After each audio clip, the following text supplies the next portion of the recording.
ideas will remain just ideas without resources to implement them.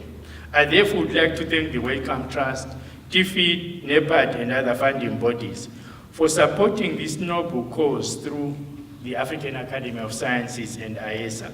It is remarkable that Delta's Africa Initiative has 11 large consortia carrying out research for health in 21 African countries and involving more than 54 African and external partners and universities.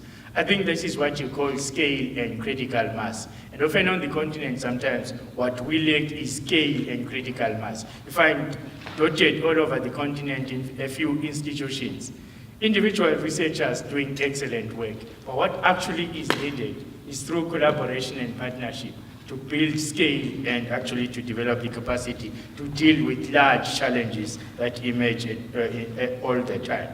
In the next 2.5 years, the continent will boast more than 1,300 African leaders holding masters, PhDs, and postdoctoral qualifications, working at various research levels. This is very impressive, and I thank you for the financial support.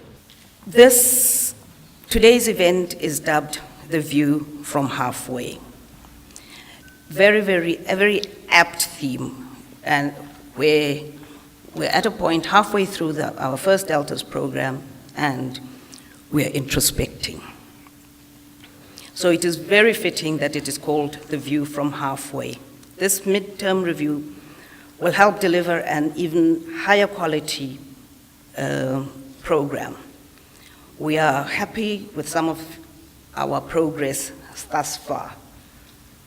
Just to rattle through some statistics which make us all feel very proud, we have close to 992 masters, PhD, and postdoctoral fellows who have been recruited in the 3 years of the program since its inception.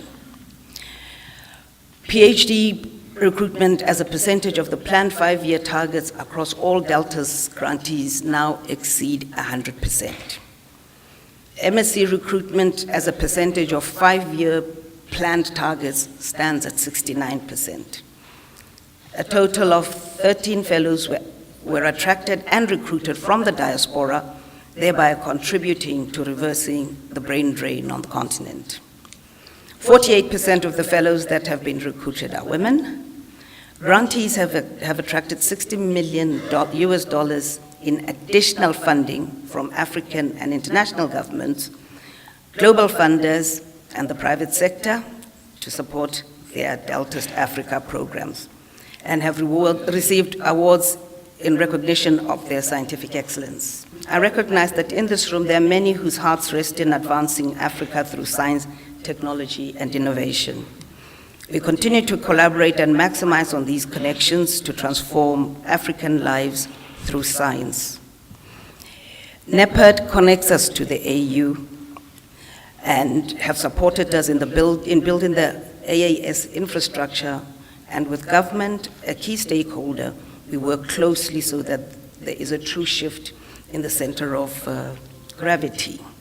I would also like to thank the colleagues who are heading various programs within the Deltas for the leadership that you have demonstrated and the task that you are taking forward in this process.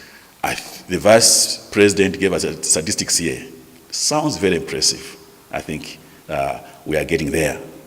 But more to it, I would also like to thank partners who have been working on this program. The African Academy of Sciences, TFID, Wellcome Trust, as well as the Bill and Melinda Gates Foundation, among several others, who basically are supporting or have responded to the call that was made by the heads of state and government at the African Union Summit, where they called for the establishment of a platform called IESA, and indeed, TFID, Gates Foundation, and Wellcome Trust were some of the early funders that actually came to respond to that call. And indeed, the NEPAD agency, the African Academy of Sciences, we work together to see that actually we have this program up and running as one of the programs on the platform. Now, I think also we should recognize the fact that this did not just come from nowhere.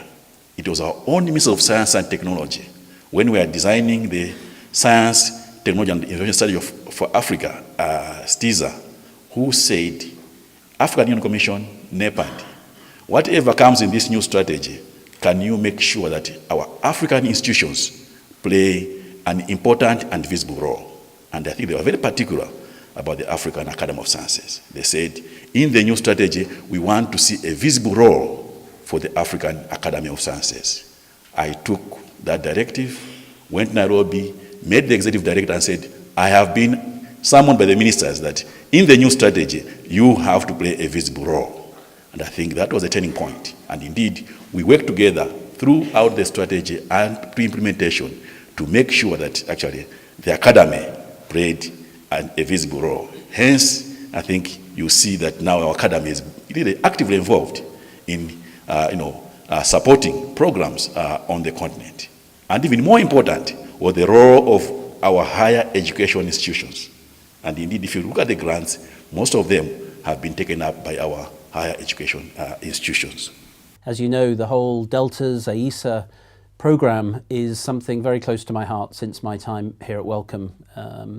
We took a decision with many partners, and I pay tribute to the Gates Foundation, to DFID, to many others, that we wanted to shift the centre of gravity for how the agenda for science, the agenda for research, and the decision-making processes moves out of London and Washington and Geneva and Seattle. And we shift that to where the action is. And that means shifting it, in this case, to the African Academy of Sciences and to run the Deltas program and many others, we hope, in the future, so that the centre of gravity is very firmly based in Africa.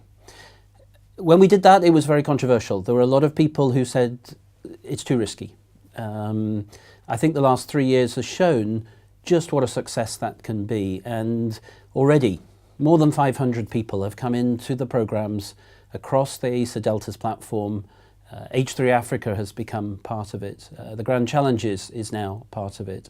And I know that the African Academy of Sciences is talking to many other potential partners in Africa, critically, but also around the world. So it's an amazing achievement in just 3 years. And I feel we're just getting started because there is a momentum building up for this that will create, I believe, a world-class research centre of excellence across the continent, which will drive science and research and also bring tremendous opportunities for careers and also economic growth.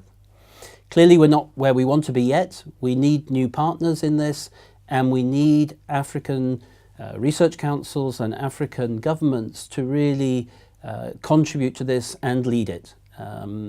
We will not walk away from it. We're committed to this for the long term. But for this to really work, it has to be run, it has to be led, it has to be owned by people within the continent of Africa.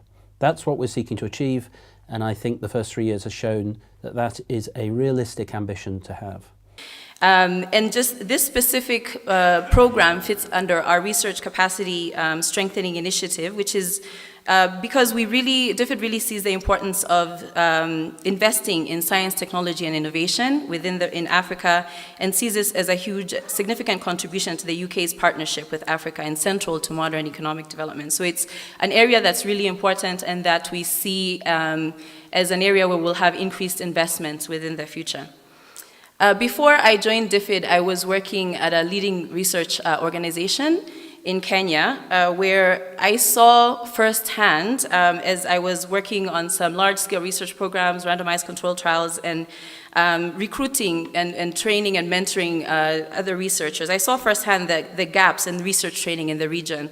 And this is why I very personally value and recognize the work that all of you are doing, and realize that if we don't have these programs that are really trying to strengthen and build the next generation of researchers, we won't be able to achieve the goals that we have set out for Africa. And so I've spoken with a few of you recently as we were conducting an annual review for DFID. And within that, you shared some great examples of the work that you're doing. I was particularly impressed with some of the steps that many of the programs are taking in institutionalizing components from their program within the higher education institutions that you're working in. And so we're able to see how it will have lasting change from the work that you're doing. And in closing, I just want to highlight a few things that are key priorities for DFID within the upcoming year. One is we want to ensure that we're all working together to see how we can share lessons and work towards promoting sustainable career pathways for the fellows that are part of these programs. So I look forward to hearing ideas and strategies that you're all using to be able to do that, and that we can be able to learn from others and ensure that these are being implemented across the programs. The second is around gender mainstreaming and the advancement of female researchers within these programs. That's a really key area for DFID. And we look forward to, we're working very closely with AISA, who are on the development of a strategy, the gender strategy, and how that can be cascaded throughout the Delta's programs. I'm sure many of you are doing some work in this area, and again, be very interested in learning more about what you're doing and how we can each learn from that. And the third is on really promoting and documenting and the societal impact of the research that the fellows are conducting within these programs. And to that effect, especially in regards to the last 2 points that I've made around gender mainstreaming and being able to promote the societal impact of the fellows, I'm happy to announce that Welcome and DFID will be investing in a seed fund that the Delta's programs will be eligible to apply for to help to implement components from your gender strategies.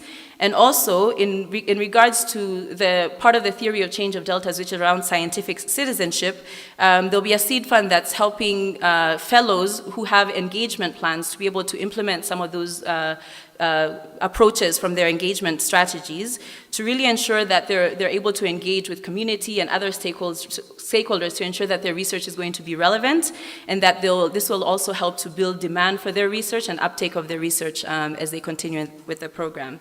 And so in conclusion, we're very delighted to be partnering with Wellcome Trust and with NEPAD and the African Academy of Sciences on this really important work that you're all doing. And I really look forward to meeting all of you and talking more about your work. Thank you.